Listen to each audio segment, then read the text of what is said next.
Greetings, food lovers everywhere. I'm E-Train and welcome to E-Train Talks. I'm a literacy advocate, podcast host, Giving Tuesday Spark leader, and book lover. And wow, what an amazing podcast I have in store for all of you watching today. Not only am I interviewing one of my heroes, this guy, but I'm talking to him live and in person from the Good Day Sacramento studio. He's none other than my bow tie wearing twin, the man, the myth, the legend, Good Day Sacramento TV host and all-around amazing guy, Cody Stark. Well, thank you for that intro, man. That was great. That was great. Well, Cody has been such a huge supporter of mine, and he's opened up so many doors for me throughout my book journey, from inviting me to share a Hanukkah reading on the air last holiday season, giving me my own Good Day book review segment, which is just awesome. So fun. It's so much fun. And now I'm interviewing him in the amazing Good Day studio. I'm so glad I get to share Cody's story with all of you. Here's a little bit about him. So he's traveled across the country, read The Hitchhiker's Guide to the Galaxy about 100 times, maybe more, and he brings a smile to the faces of all of Sacramento. He is what I call peak cinema. So everybody, let's give a warm round of applause for the one and only Cody Stark. Thank you very much. Well, that was a lovely intro. Thank you. Yeah, I didn't know all that stuff about myself. That was great. Yeah, you learn something every day. This is true. This is true. So my first question for you is about your time at Good Day Sacramento. So you've been a member of the crew for a very long time, and your smile seems to always light up the room. Oh. So I'm curious, when did you start working at Good Day Sacramento, and how were you approached with the opportunity? Okay. It's been, I'm doing the math in my head. My son just turned 19 a couple days ago. So that means I've been on the show for 18 plus years. Wow. Because we moved out here when he was 3 weeks old. And I first started out on CBS 13. And then about 6 months after that, I came to Good Day. Well, I don't want to make you sound old, but that's almost half of my lifetime. All right, interview over. This is done. Yeah. So I came out here, my lovely wife, Caroline, she hates cold weather, and we were living in Indianapolis, and every day during the winter, she just would cry. She hated it. And so we saw this job open, and I was like, oh, well, we'll try that. Yeah. And so we came out here. I came out here for an interview, and I saw palm trees, and it was like February, and there were some people in shorts and flip-flops, and I thought, well, this is amazing. Yeah. And I fly back to Indiana, and she goes, is it just like Huntington Beach? Because she lived in Huntington Beach for a while. And I said, yes, it's just like Huntington Beach. And then we moved here, and she goes, you are such a liar. Well, we love it here. We're going to stay forever. We love it. Well, we love it here, too. And while it's not anything like Huntington Beach, I think it's a bit better. I like it better. We got Light the Beam. We got everything in Sacramento. Yeah. Nothing can compete with it. That's true. Plus, we got Cody Stark here. Yeah. Yeah. Yeah. Yeah. Yeah. There should be a statue. There should be a statue of you. I'm kidding. I can already see it right outside Good Day Sacramento studio. Yes. It's the Cody Stark statue. He's like has his hands on his bow tie, and he has microphone in his hand. Yeah, let's start the GoFundMe now. Yeah, we should. Everybody donate. So one of my favorite Cody Stark moments was when you convinced CBS to fly you out to Nashville, where you and Dolly Parton sing Islands in the Stream together. Yes. Now, how did that opportunity arise? Because that would be a dream come true for pretty much anybody on this earth. Do you want the long story? You know, we always love the long stories Okay, long here. story it is. So I had this co-host named Taryn Winterbrill, and she's so much fun. And she broke her foot doing a live shot, which happens a lot on the show, unfortunately. But she had this apartment complex, and she was on the 3rd story. Couldn't come down the stairs. This is before Postmates, so I would deliver her groceries to her and stuff. And the last couple weeks of her rehab, the doctor said, you can go home to New York and rest and everything. She's from New York. And so she comes back, and she's about to start working again. And I could tell she needed a little pick-me-up, you know what I'm saying? Yeah. And I said, so what were you doing when you were in New York? She goes, well, we get up so early. I've never watched the Late Late Show with Craig Ferguson. And she goes, I love it. She goes, he is so funny. And she goes, I'd like to meet him. And I was like, oh, we work for CBS. I could do this. I said, tell you what, let's play a game called Anchor Obsession. And if you get an email from this person, you get like so many points. You get a phone call, so many points. But the goal is to meet them, and then I'll be obsessed with somebody, and then we can play this game. And she's great. She's like, great. Who are you obsessed with? And I was like, oh my goodness. And I was trying to think of the funniest person. I was Dolly Parton. Yeah. Dolly Parton. So we set it up on the weekend, and we say we're going to play this game, and the phone rings in the assignment desk. I swear this is a true story. Phone rings. Sign editor writes this guy's name down. Show's over. He comes up to me and goes, Dolly Parton's West Coast manager called. And I was like, whatever, I don't believe this. So I called the number, and the guy goes, I know you don't believe me. And I'm like, you're right, I don't believe you. But he goes, no, I'm Dolly Parton's West Coast manager. I live in Folsom. And he says, I think Dolly will love this. She's got a new album out and stuff. And so he says, I'll send you some stuff in the mail so you'll know I'm for real. So he sent me some stuff in the mail, and it was on. And Dolly Parton would call my phone just randomly and leave me messages. It was so funny. And I just wake up, oh, Dolly called. So I was racking up points. Mm-hmm. Craig Ferguson got a hold of the video of some silly stuff she was doing. And he played it on his show, so she got points. And it just kept getting bigger and bigger. So finally, the West Coast manager called me, and he says, hey, it's time for you to win this. I talked to her manager in Nashville. If you'll fly there, she'll do an interview with you. And I said, absolutely. So we fly there. Get to meet Dolly Parton. She was lovely. They told me a couple rules, and they said one of the rules was whatever you do, A, don't hug her, and B, don't ask to sing with her. So the first thing happens, I'm standing around and waiting on her, and all of a sudden I hear her come down the hallway, and she's like, where's my Cody? Where's my Cody? And I turned like this, and she launched herself at me, and I caught Dolly Parton. And our manager in Nashville was mad. He was like looking at me like, and I was like, whoa, I didn't even, And then we do the interview, and she's lovely, and she's telling all these great stories. She's singing songs and stuff. It was fantastic. And we get up to leave. She hugs me again. The manager's like shaking his head. And I was like, well, why not? And I said, Dolly, can we sing Islands in the Stream together? And she goes, oh, sure. So we did. And that's what happened. What a story. I know. She's fantastic. She's so fun. She's so fun. That sounds like a total dream come true times like 7. Yeah, totally. It was so fun. And she lives in a big pink clump complex. That's like so you could cool. see it from space. Wow. So how mad was her manager? He was a little upset. He was a little upset, but Dolly was great. She had a blast. I even took my holiday photo with her. I brought my ugly Christmas sweater that I had made, and I said, Dolly, can I take my Christmas picture with you? And she goes, oh, sure. And I pulled this thing out, and it had like jingle bells on it. I even had like a stuffed animal on it. It was just obnoxious. And she looked at it, and she goes, that's even too tacky for me. Wow. That's amazing. So I've always called you my bow tie wearing twin. And you've worn bow ties for many, many years. And I'm wondering, when did you start wearing them, and how did they become your kind of signature? Once again, a co-host of mine. It was Amy, my co-host Amy. One day I went to work out. And I got done working out, and I was like kind of woozy, and I was like, I don't think I can drive. And so I went next door to this gym, and there was like a dig store, and they had stuff. And then way in the back, there was a bunch of ties, and there were some bow ties, and they had cobwebs on them because nobody would touch them. And I found this one, and it had skull and crossbones on it. It was purple and black. It was really cool. And so I bought it, and I came home, and I showed it to my wife. I'm like, bow tie. And she goes, are you okay? And I'm like, I don't know. And so I wore the bow tie. And my co-host Amy said, hey, I think you should wear those all the time. She goes, I bet you can't wear one every day for a month. And I said, okay, let's do this. And so I wore one every day.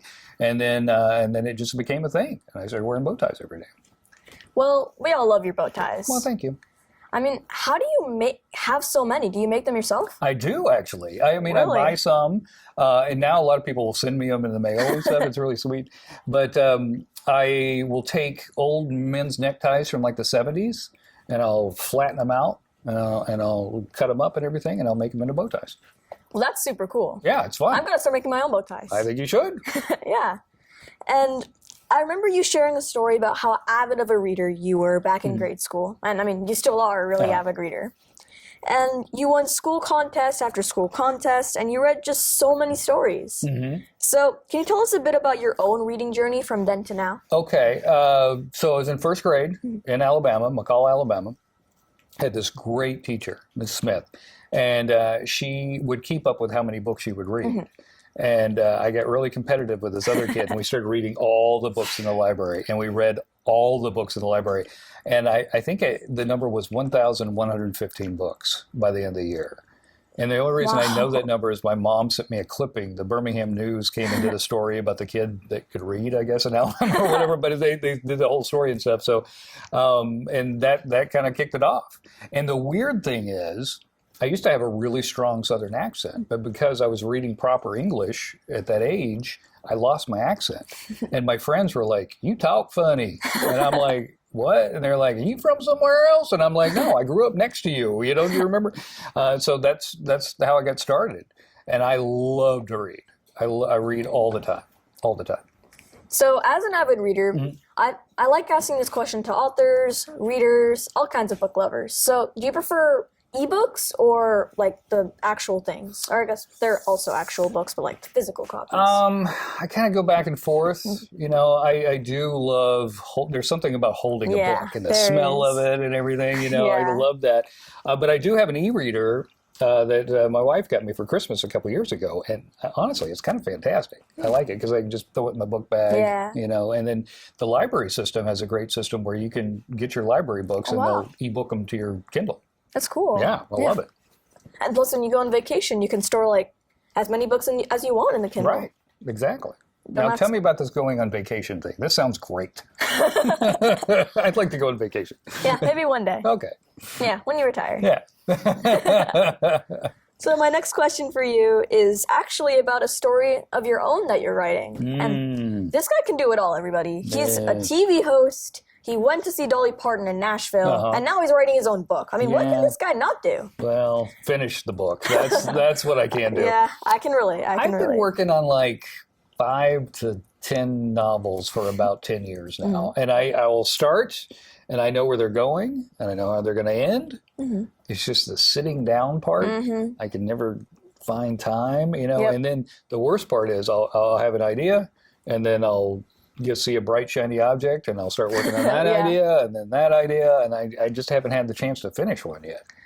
Yeah, well, I have exactly the same thing that goes on with me. And it's also nice to talk to somebody who kind of is the same way, because I always talk to authors, and they're like, oh, you'll get there eventually. And I just keep on trying, and I mean, granted, I'm 12 years old, so I don't have the attention span that most 50-year-olds do. I would say yours is probably more than mine, quite honestly. Yeah. So it's nice to talk to somebody who's going through the same thing. It's hard. It is. Like, that's when every time somebody tells me they've written a book, I'm like, wow, that's I know. great. You know? They're and like, how exciting to walk by a bookstore and see your book right there for the first time. that's I just think true. that would be the most amazing experience. Yeah, they're like, oh, I just wrote a book. And then I'm thinking, you wrote a book? And you published it? And you published it. Yeah, It's so that's like the cool. cherry on top. I know. One day. One day. One day I'll get them done, I promise. Well, I cannot wait to read those when they come out. Okay. Yeah. I will be the first reader. Trust me on that. Okay. Yeah. At least I have one. One out of hopefully many. Yeah. Well, you know, at least one. Yeah. Yeah, at least one. Even one is better than none. That's true. Yeah. This is very true. So, one of my favorite Good Day Sacramento segments of yours is Cody's Caravan. And you travel across Northern California and you dive into the stories of small businesses, historical buildings, and a whole lot more. So, how did Cody's Caravan start? And can you give us a sneak peek of what's to come? It started, my bosses came to me and they were like, you know, we like you in the studio, but we also like you out live. Yeah. And I was like, well, I can't do both at the same time. So they said, why don't you just go out, you know, like one day a week? And I said, that sounds great. Yeah. And that was a Thursday. And I came in on Monday and they were like, by the way, it's 3 days a week and it starts next week. So I was like, but the cool thing is, normally how this stuff works, you know, a reporter will go, they'll do one segment and they go on to another thing, but they let me stay in one spot. Oh, that's awesome. So it's kind of fun. I get to just kind of sit and visit with people and tell stories and hear their stories and stuff like that, so we can really go a little bit deeper, you know, into the segments. We just went to Twain Harte cool. twice in like a week because it was so fun. I mean, I met a Bigfoot hunter. Oh, I met all these wow. fun people and stuff, so we went back. And that's about 2.5 hours away from here, so that's a little bit of a trek, you know. But worth coming up, let's see, we got a guy. Let's see. I'm drawing a blank. Oh, World Custodian Appreciation Day is coming up in early October. So I found a couple custodians that work at schools, and so I'm going to follow them around, and learn how to do their job and stuff like that, and just show them a little love. Because as you know, going to school without the custodians, they would get nuts. Yeah, it would be crazy. That's true. Yeah. And custodians, they need more love. They do. They work so hard. They do, and it's just that teachers do amazing things, but what about the custodians? Yes. They go and they take the night shift. They clean up all the floors. You have to get all that gum off of the tables. Yes, the gum.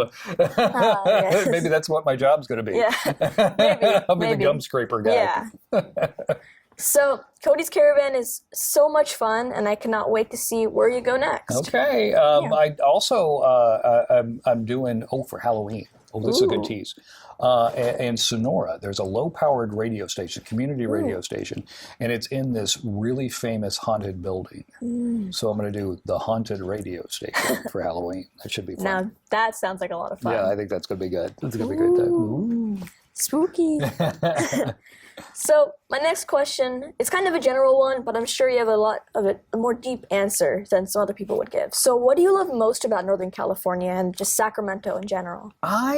It is amazing to me how diverse it is. I mean, like Absolutely. every type of food, culture, it's all here, you know, and it's so fun, and I learn something new basically every day, I love that. I love the weather. The weather sometimes a little hot, but it doesn't get too cold. Yeah. And I like that. And I like the fact that, you're so close to San Francisco, you're so close to, Tahoe, it's just perfect. Yeah, it's right smack dab in the middle. It'd be even cooler though if Los Angeles wasn't so far from here. Then we'd have like the Big Four. True. Or it'd be even cooler if Los Angeles was further away. Oh, yeah. I mean, yeah. You're not wrong on that part. Lakers fans, just push them further away. Yeah, just a little bit. Now I'm feeling the Warriors fans. You got to push them away. Yeah. Yeah. Maybe push them a bit into the Pacific Ocean, but not too far. We don't want to drown them, but mainly. Yeah, just get them wet a little bit. Yeah, I understand. They need to be humbled. Yeah. So I'm just gonna flip this real quick. Oh, there's more. Yeah. There's always more where that came from. So every morning you post a Morning Muppet update. Muppet is Cody's cat. Yep. He's super cute. So the Good Day lovers and, of course, everybody on Twitter and Instagram, or I guess Twitter's X now. It's really confusing. It is confusing. We're always dying to know if Muppet is awake or if your other cat's awake as well. So if you don't post if Muppet's up or not up, then the world might stop turning, everybody. Yeah, I mean, it's really funny. Like, people will be like, oh, is Muppet okay? Yeah. And I'm like, well, I just didn't see her this morning. And I was, I mean, it's 4 a.m. when we get out. So Muppet, we rescued Muppet. Aww. And she's so sweet. She's my cat. And now we have another cat named Ella. And we rescued her as well. She's a Russian blue. Ella, Muppet is a Maine Coon. Both I have a Maine Coon too. Oh, do you really? Yeah. So, they're big. They're like dogs. Yeah. Basically. And Muppet, every day when I take a nap, she has to nap with me. Aww. And if I'm laying on my side, she'll headbutt me until I lay flat. And then she crawls up on my chest and falls asleep and stuff. It's so sweet. But in the mornings, she likes to see what I'm doing. So she'll get up and kind of follow me around and stuff. And, sometimes she takes a day off, though, man. Yeah, we all need a day off sometimes. Exactly. Now, Ella, beautiful cat, very soft, very fluffy, loathes me. Absolutely loathes me. Because when she was a baby, she needed medicine and shots and stuff. And I was the one volunteered to do it. And she's 9 years old, and she still holds a grudge. Wow. She'll look at me like, I know you. Yeah, you're the one. And it hurts my feelings every time. Every time. Oh, poor Cody. I know. But I got to agree. I'm a cat person. Cats are better than dogs. You heard it here. Ooh, bold. Yeah, we're very bold here. But you're right. Cats are better. Yeah. Dogs are easy. Yeah. Dogs are just excited all the time. A cat, you got to work on it. Yeah, cats are really complex. Like, when we got our cat a couple of years ago, he just hid under my bed and then hid in my closet. And then slowly he kind of gets into the groove of things, the swing of things. And he was about to come out, but then my mom came storming out of the bedroom. And he was scared for another month. He just kind of keep on working on it. Cats are so complex. Yeah. Like, dogs are just like, feed me, I'll sleep. Yeah. And You gotta work that relationship. But cats are like humans. That's true. They're complicated. Yeah. Complicated. That's what I like about them. Good point. And also they're fluffy. Yeah, they're Yeah. very fluffy. They are. So what is the weirdest or funniest segment you've ever hosted on television? It doesn't have to be just from Good Day. Oh my goodness, that's a good one. Yeah, I mean, this is Cody, so he's probably done quite a few. Okay, this is a good one. I totally forgot about this, but one time I got the Pop Rocks company, the people that make the Pop Rocks, to send me like thousands of bags of Pop Rocks. And I got a suit, like one of those painter's suits, you zip up at Home Depot or whatever. And I got this adhesive spray, and I covered the entire thing with Pop Rocks. And then I got a dunking tank to come in, and Coca-Cola came and filled it full of Coke. Oh, wow. And so they dipped me into it was one of those, those pitching things where you throw it in dunk tanks. And so they hit the thing, and and it was really funny because people were like emailing. They were like, "Oh no, you're going to explode! No, don't do it!" And I'm like, "It's fine." And so they hit the thing, and I went right into the water. Now, the unfortunate thing was when I had it booked, it was like 61 degrees, and then a cold snap happened the night before. So we wake up and it's like 35 degrees, and now I'm about to get dipped into a big vat of cold Coke. And so they hit the bar, and I go down into this tank, and it just starts fizzing and stuff. It was so silly, but then it was so cold, and I popped back up. Well, because of the chemical reaction that was going on, the first top layer, there's no oxygen. And so I came up out of the water, and I'm freezing, and I'm like, and it was like a fish out of water for just a little bit, and then finally I caught up and stuff. But I did not explode. That's good. That's one of my sillier, stories. Well, it's good that you didn't explode because we wouldn't have any Cody Stark anymore. This is true. This is true. Yeah. But it was so funny. People really thought I was going to explode. It was so funny. I was like, no, you should have gotten Mentos then. Oh, that would have been good. Yeah. Ooh, yeah, that's a good one. Okay, I'm holding on to that. Yeah, you got to hold on to that. Keep it in your brain. Because Cody might explode, part 2. That's true, part 2. Yeah. So, this is my final question of the interview. Well, actually, we have some rapid fire at the end. Oh, okay. But this is one that I've asked every person that I've ever interviewed. So no pressure or anything. No pressure, okay. Yeah. If you could be or meet any literary character, it could be your favorite author or it could be your favorite book character. But either one, who would it be and why? Ooh, that is a good question. Well, you said, Hitchhiker's Guide to the Galaxy is my favorite book. Yeah. I read it once a year. I always, it just makes me laugh, and it's a breeze and everything. So I think it would have to be Arthur Dent. I'd like to meet Arthur Dent, and That's talk a great about his answer. towel and all that stuff, his space adventures. It'd be kind of fun. And would you want to meet Douglas Adams? Oh, man, if I could have met Douglas Adams. That would have been awesome. Oh, my goodness, he's so fun. So fun. What a great guy. And I've read all his books. Yeah, I've read like 4 different versions of Hitchhikers. There's all these different versions out there and stuff like that. So, yeah, that would be great to meet him. That would be a blast. And pun intended. So, it's time for some rapid fire questions. Questions. Okay. Yeah, we got to get that music going. All right, I'm listening. All right. Favorite TV show? Oh, that's a hard one. Yeah, I mean, there's rapid fire, but they're so hard. All time? Yeah, you could go all time. Gilmore Girls. That's a great Love one. the Gilmore Girls. Right now, I am really into. I'm doing an epic rewatch of all the Star Trek. Oh wow! So I'm going to do it in lot. chronicle order though. So I'm started off with Enterprise, and then I move on to a Discovery, the first 2 seasons, and then you go to the original. It just keeps going. But I'm almost done with Enterprise right now. You got this, Cody. I believe in you. Okay. I feel good about it. Keep on watching TV. Keep on binging. So what's your favorite song?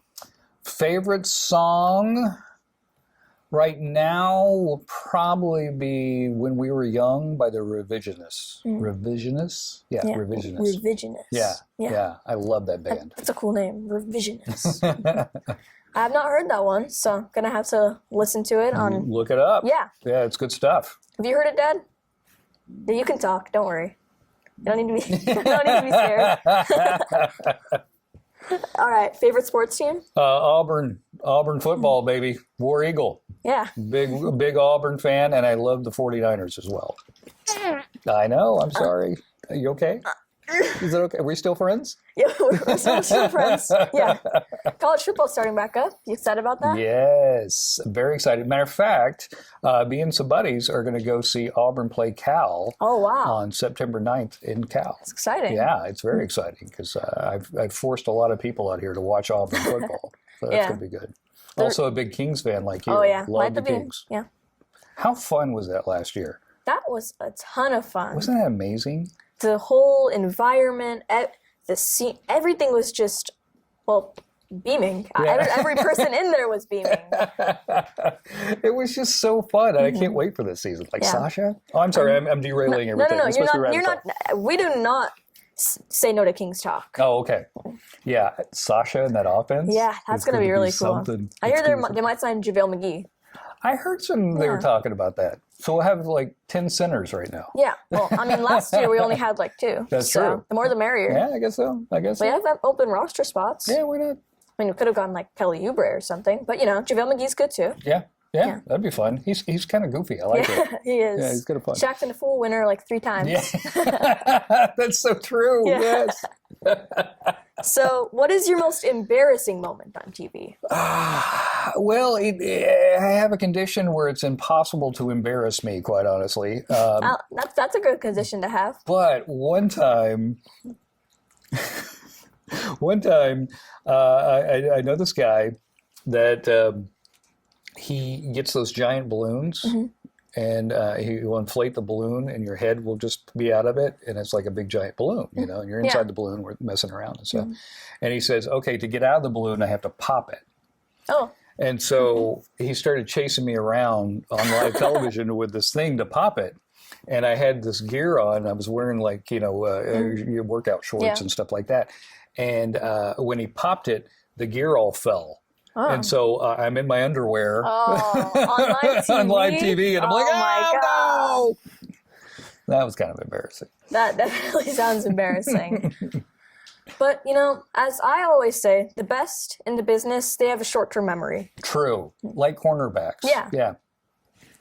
So, my next one, would you rather speak every language or be able to talk to animals? Oh, good question. Maybe talk to animals. Yeah, I like to talk to animals too. Yeah, I'm just dying to know what, especially my cats. I'm like, what are they thinking? What are they doing? I bet my cat's thinking, this guy's so... he gets on my nerves so much, this E-Train guy. Why doesn't he get up when I get up? Yeah. Why isn't he running around like I am at 2 o'clock in the morning with the zoomies? Why isn't he giving me food when I want it at that moment? Yeah. Yeah. Yeah, that's a good one. I like that question. Yeah. So what's your most used emoji? I mean, I know you might not be, well, okay, I don't want to make you sound old, so I'm just going to take that back. What's your most used emoji if you use them? The smiley laughing face.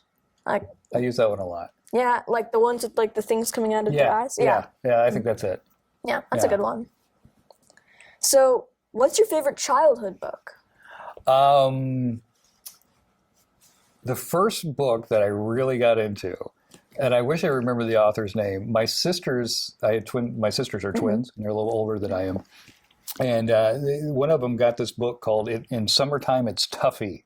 In Summertime It's Tuffy, and I found it, in the room or something like that, and I read it once, and then that summer I probably read it 10 times. And it was about these girls that went away to camp, and they didn't like their camp counselor, so they built a voodoo doll, just messing around, and they did it. They poked the pin, and the guy broke his leg. Oh, my. And they were trying to figure out if they really did it or if it was just a coincidence. I probably read that like 50 times that summer. That sounds like such a fun read. And then I like The Missing Piece, and The Missing Piece Meets the Big O by Shel Silverstein. Yeah, I love that one too. I love those books. Yeah, all of his books were so good. Yeah, they really are, aren't they? Yeah. They're so good. It's sad that they're being banned and challenged in all these different places. Yeah. Those books are lovely. They have such a great message. Yeah. Like The Missing Piece and The Missing Piece Meets the Big O is just all about making yourself whole, you know, so you can be a good partner to somebody else. That's a lovely story, I think. Yeah, it really is. Don't ban these books, people. Don't. So, my final rapid fire question. And this is the most important one of the entire interview. Who cares about the other ones? What's your favorite bow tie that you own? My favorite bow tie, my friend Melissa Cabral was my co-anchor for a long time in the show. When I was making all these bow ties and stuff, she says, "Well, I've got these gray pants. I'm gonna donate. You know, and do you want them?" And I was like, "Oh, that make a great bow tie." Yeah. So I have a bow tie of Melissa's pants, and that's my favorite one. I made a bow tie out of them. Oh, you really make a bow tie out of everything. Yeah, that's true. Yeah. I mean, everything is a bow tie if you think about it. You just have to turn it into one. That's true. That's very true. Life lessons with Cody Stark. That's deep. That's deep stuff, man. Yeah.